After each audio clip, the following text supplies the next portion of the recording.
પપ્પાજીએ કહ્યું કે મને બચાવવાનો આ એકમાત્ર ઉપાય છે, એટલે મેં રિઝાઇન કરી દીધું છે.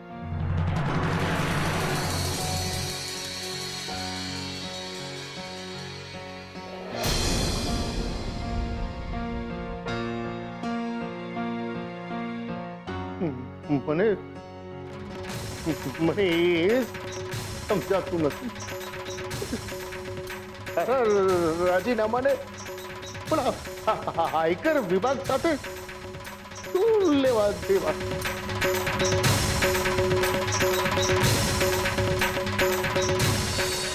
અરે કિંજલ બેટા આવી ગઈ.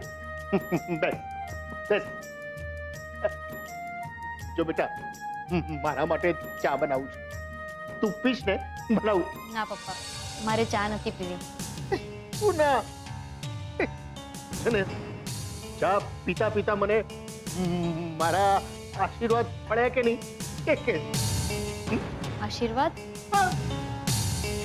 સવારે તું ગઈ ત્યારે પગે લાગી હતી. કહું તું કે આવીને બધી વાત કરી તારી પેલી મીટિંગનું. કેવી મીટિંગ ને કેવી વાત પપ્પા. ગઈ ત્યારે હતું કે તમારું કેફેનું સપનું પૂરું થયું એવા ગુડ ન્યૂઝ સાથે ઘરે પાછી આવીશ. પણ તમને શું ખબર કે હું તો સદાને માટે ઉત્કર્ષની દોસ્તી ગુમાવીને ઘરે ફરી રહી છું. કિંજલ, ક્યાં ખોવાઈ જાય છે? ક્યાંય નહીં પપ્પા. હું જે મીટિંગ માટે ગઈ હતી ને એ મીટિંગ જ ના થઈ. પપ્પા, તમે મને થાકેલા લાગો છો. તમે ચા બનાવવા જઈ રહ્યા હતા ને? એક કામ કરો, તમે બેસો, હું ચા બનાવવા જાઉં છું. નહીં બેટા, બાપને ક્યારે કામનો થાક નથી લાગતો. એને થાક ત્યારે લાગે જ્યારે એનું સંતાન એની સામે ખોટું બોલે, એનાથી કંઈક છુપાવે.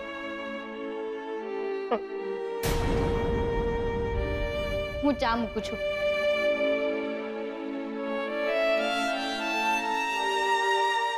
કિંજલ, મને બધું સમજાય છે. તું ને સેજલ મને તકલીફ ન થાય ને એટલા માટે તમારી તકલીફ મારાથી છુપાવી રહ્યા છો. બાપ તરીકે હું આને મારું સૌભાગ્ય ગણું કે દુર્ભાગ્ય? મારો અત્યારે નબળો સમય ચાલી રહ્યો છે ને, કાંઈ કરી શકું એમ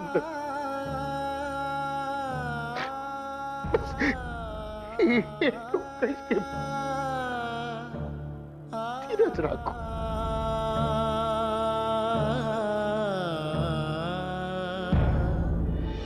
પ્રભુ, પ્રભુ, આજે તો ચરણ સ્પર્શ કરવા જ પડશે પ્રભુ.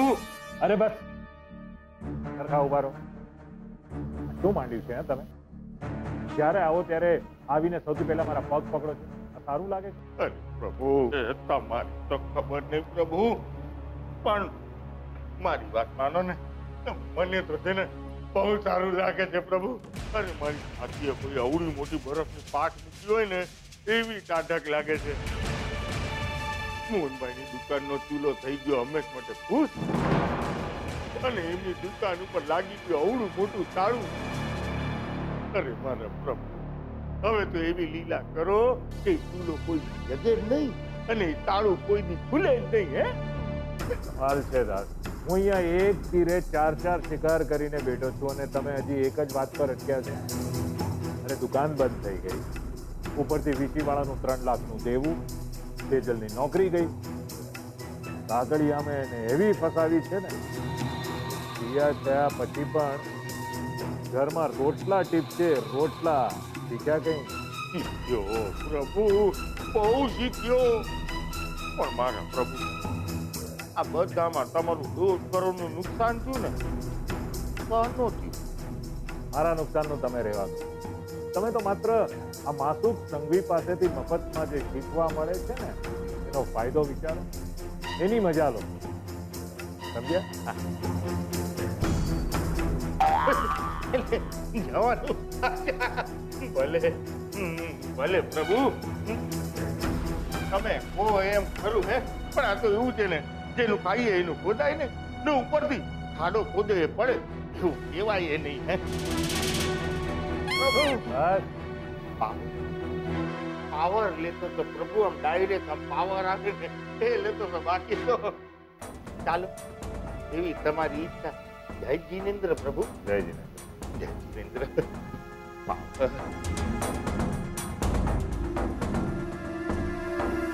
આનું કંઈક કરવું પડશે.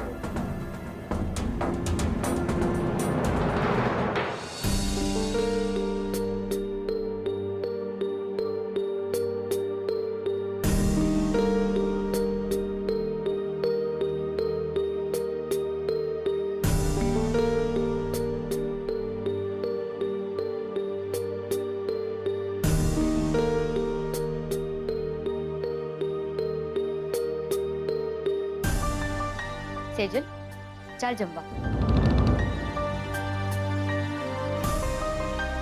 સેજલ,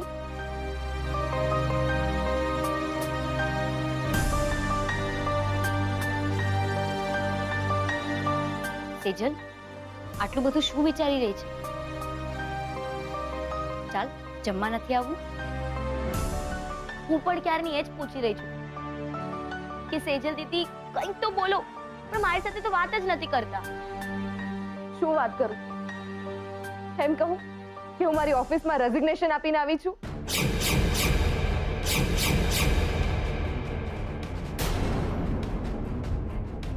શું રેઝિગ્નેશન તે આપ્યું છે કે પછી માસુક અંકલે તને આપવા માટે મજબૂર કરી છે? શું ફરક પડે? ફરક પડે છે, આપણી દુકાનને ફરક પડે છે. તો તું મને એમ કે માસુક અંકલે આપણી દુકાન બાબત શું કહ્યું? ક્યારે ખુલશે આપણી દુકાન? મને નથી ખબર. મને કહેતા હતા કે થોડા દિવસ પપ્પાને કે સાચવી લે. અરે વાહ, એમ કેમ સાચવી લે? હા, જ્યારે એમના ઘરે ગયા ત્યારે તો મોટી મોટી ડંફાસો મારતા હતા કે આ લ્યો 2000 ને તમારી ગુડવિલ ના 10,000, 60,000 લેતા જાઓ, ને જો જરૂર પડે અને ઓછા લાગતા હોય તો દરરોજ રૂપેશની સાથે 12,000 રૂપિયા મોકલતો રહીશ. અને હવે સાચવી લે. તો પછી 14,000 ની જગ્યાએ 60,000 લઈને આવી જવું તું ને. અરે પપ્પાજી પોતે જ અટકી પડ્યા છે. આમ હાથ જોડીને મને સોરી કહી રહ્યા હતા. અરે તું એ જ માણસ વિશે ખરાબ બોલી રહી છે. જે દેખાઈ રહ્યું છે ને એ જ બોલી રહી છું. અને સેજલ, હું અને રૂપેશ જીજુ તને પહેલેથી કહેતા આવ્યા છીએ, માસુક અંકલ આપણી સાથે ને ખાસ કરીને તારી સાથે બહુ મોટી રમત રમી રહ્યા છે.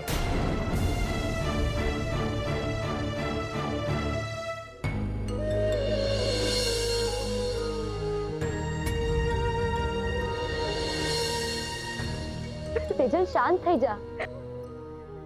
સેજલ, નહીં સેજલ.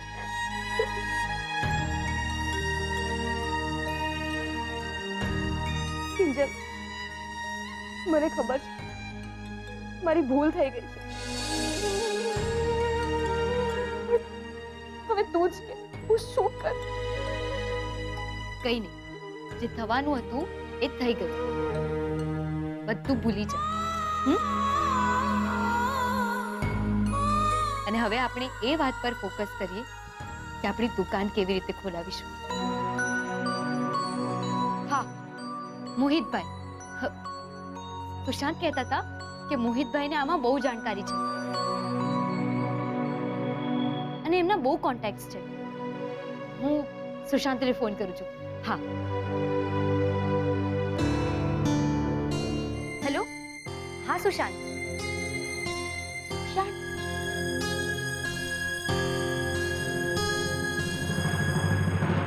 એ મારી માવડી હંધાયનું દુનિયામાં ભલું કર હો, પણ શરૂઆત મારા અને રાહુલિયાથી કરજે પૈસા. હે ભગવાન, હંધાયનું કલ્યાણ થાય. હા ભગવાન ભગવાન ભગવાન ભગવાન. હે ભવાની, આ તો અમેરિકાની આખી આખી ટિકિટ સાક્ષાત મારી આમે ઊભી છે.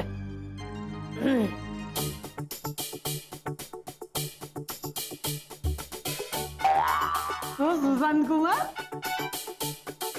ભગવાન પાસે હું માંગતા હતા એની મને ખબર છે હો.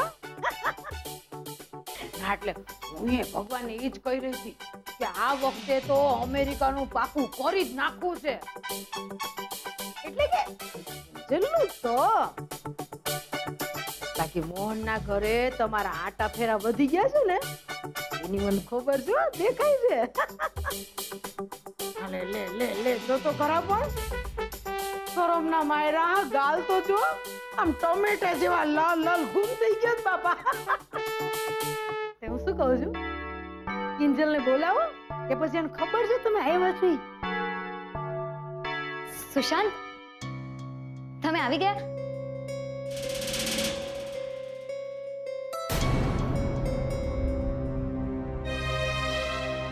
તમે આ બાજુ આવો ને, મારે તમારી સાથે એક વાત કરવી છે. આવો ને.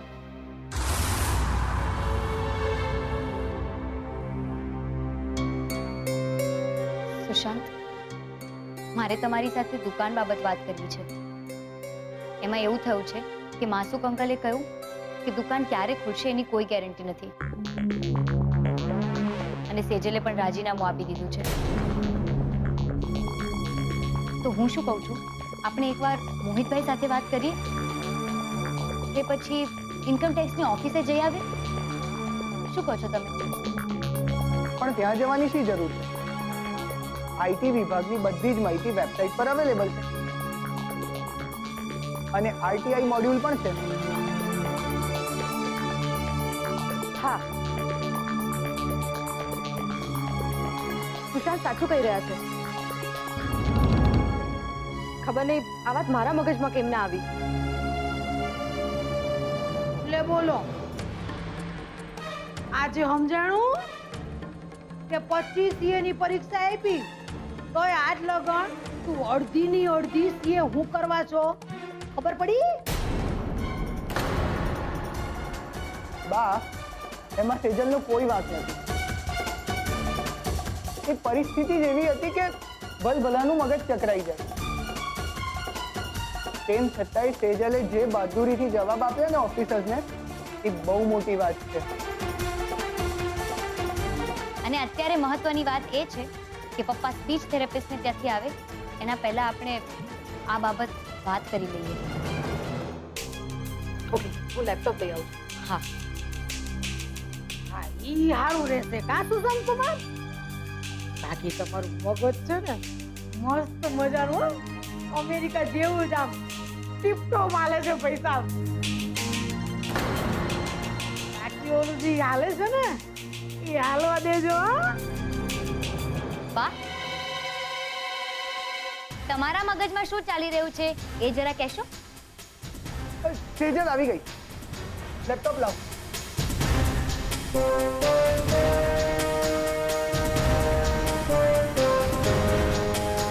તમને લોકોને એ ઓફિસર્સના નામ યાદ છે જે અહીંયા રેડ પાડવા આવેલા? આપણને અહીંયાથી ઇન્ફોર્મેશન મળી શકે છે.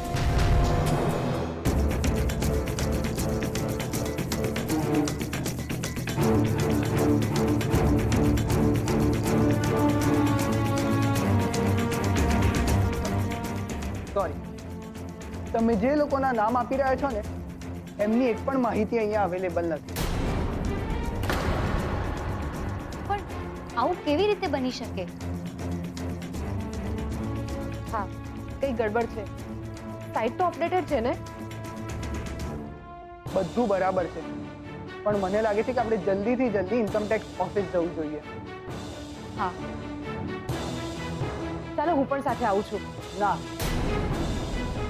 જો સેજલ તમે આવશો ને તો એવું લાગશે કે સંઘવી કન્સ્ટ્રક્શન્સ તરફથી આવ્યા છે, પણ આપણે મોહન એન્ડ ડોટર્સ તરફથી જવાનું છે. એટલે હું અને કિંજલ જઈએ છીએ. આપણે જલ્દીથી જવું જોઈએ. આ જાઓ જાઓ જાઓ જલ્દી જાઓ પટ્ટો લઈને અને આવજો અને આમરો આરામથી આવજો નિરાતે હોય પીને આઈસ્ક્રીમ બધું પતાવીને કાંઈ ઉતાવળ નથી. બા એ લોકો આઈટી ઓફિસ ગયા છે, બગીચે ફરવા નથી ગયા.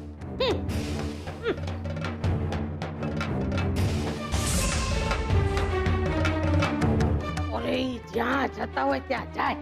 મારા બાપના કેટલા ટકા બાકી ભવાની તું અમેરિકા જાસ ઈ હોય 100% પાક્કું હો. My name is Anthony ગોન્ઝાલેસ.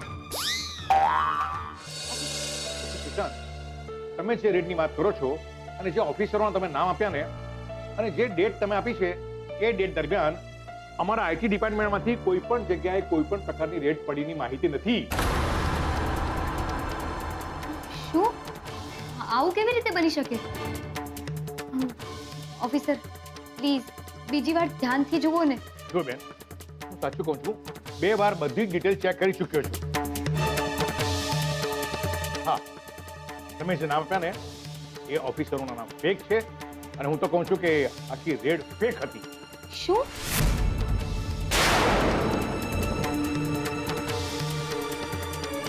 Fake હતી એટલે? માણસો ફેક હતા એટલે? તમે તમે કહેવા શું માંગો છો? જુઓ, એમની પાસે આઈ કાર્ડ હતા, એ સાથે સાથે એક લેડી પણ હતી. તો એ ફેક ક્યાંથી હોઈ શકે? તમારી વાત સાચી છે. મને લાગે છે કે બેન સુશાંતભાઈ, આ કોઈ જાણ ભેદું હોવો જોઈએ કે જેમને બધી માહિતી હતી કે તમારે ત્યાં વીસીના રોકડા રૂપિયા આવવાના છે અને એણે જ આ રેટ પડાવી હોય. ઓફિસર, આ વાત ફક્ત દુકાનની કે 3 લાખની નથી. આખી વાત તો માસુક અંકલની ઓફિસથી શરૂ થઈ હતી અને એમના તો પૂરા 1 કરોડ રૂપિયા ગયા છે. શું નામ બોલ્યા તમે? માસુક સંઘવી કન્સ્ટ્રક્શન વાળા. સંઘવી કન્સ્ટ્રક્શન વાળા માસુક સંઘવીને ત્યાં રેટ પડે તો આખા તાપીનગરમાં બૂમાબૂમ થઈ જાય. અરે મીડિયામાં સમાચારમાં કોઈ ન્યૂઝમાં તો આવે કે નહીં? અરે મેડમ, હેડલાઇન થઈ જાય, હેડલાઇન. માસુક સંઘવીને ત્યાં પડેલી ઇન્કમ ટેક્સની રેડ અને રૂપિયા 1 કરોડ રોકડા પકડાયા.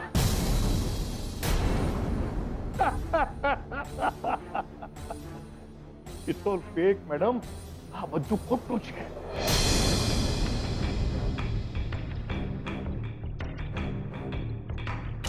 તમે જ કહો ને કે હવે અમે શું કરીએ? એમાં કરવાનું શું હોય?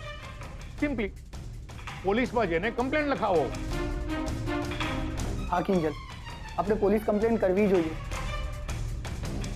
ટી સ્ટોલ વતી અને માસુ અંકલ વતી. પણ સુશાંત, આખો મામલો 1 કરોડનો છે.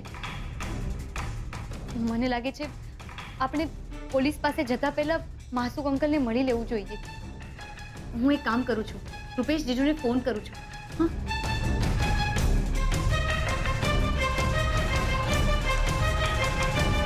હેલો રૂપેશ જીજુ. હા, માસુક અંકલ ઘરે છે? What? હા અંકલ, અને એટલે જ અમે સૌથી પહેલા તમારી પાસે આવ્યા. એ કહેવા માટે કે એ લોકો ઇન્કમ ટેક્સ વાળા ઓફિસર્સ નહોતા, ફ્રોડ હતા, ફ્રોડ.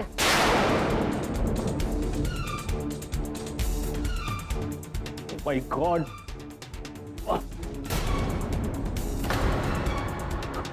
પપ્પા, અંકલ, અંકલ તમે ઠીક તો છો ને? અરે જે માણસના કરોડો રૂપિયા આ રીતે લૂંટાઈ ગયા, એ માણસ ઠીક કઈ રીતે રહી શકે? રૂપિયા, ઇમ્પોર્ટન્ટ ફાઇલ્સ તું એ લોકો લઈ ગયા.